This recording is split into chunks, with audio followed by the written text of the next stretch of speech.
সকালে ঘুম থেকে ওঠার পর রাতের বেলা ঘুমোতে যাওয়া অবধি আমাদের গৃহিণীদের সাংসারিক কাজগুলো কন্টিনিউয়াসলি এবং নন স্টপ হয়ে থাকে। এই মাঝে যদি আমরা কিছু টিপস এবং ট্রিক্স গুলো ফলো না করি তাহলে আমাদের বেহাল দশা। আসসালামু আলাইকুম আমার প্রিয় ইউটিউব পরিবার, কেমন আছেন সবাই? আশা করছি যে যেখানে রয়েছেন আল্লাহ তাআলার অশেষ রহমতে সবাই ভালো আছেন, সুস্থ আছেন।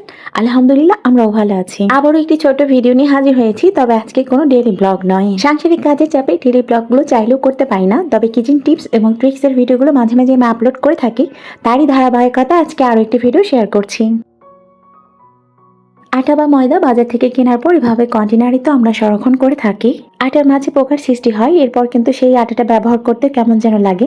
তবে আমরা যখনই কন্টেনারে আটাগুলো সংরক্ষণ করব, কয়েকটা লবঙ্গ এভাবে রেখে দিব, তাহলে আটার মাঝে কিন্তু আর পোকা ধরবে না। কাজু বাদাম, কাঠবাদাম অথবা চীনা বাদাম, বাদামগুলো কন্টেনারে বেশি দিন যাবত থাকলে পোকা ধরে যায়। সেক্ষেত্রে আমরা একটা কাজ করতে পারি, বাদামগুলো সংরক্ষণের পূর্বে একটু তাওয়াতে হালকাভাবে একটু ভেজে নেব, এরপর ঠান্ডা করে কন্টেনারে সংরক্ষণ করব।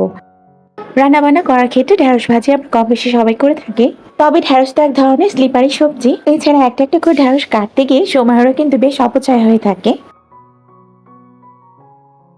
আর এই ক্ষেত্রে আমরা একটা কাজ করতে পারি, একত্রে অনেকগুলো ঢেঁড়স নেওয়ার পরে ঠিক এভাবে রাবার দিয়ে আটকে তারপর ঢেঁড়সগুলোকে কেটে নিতে পারি। এর ফলে যেমনটা সাংসারিক কাজ করতে গিয়ে সময়ের অপচয় রোধ হবে, তাছাড়া অল্প সময়ে একত্রে আমরা কাটাকাটির কাজটিও সেরে নিতে পারবো।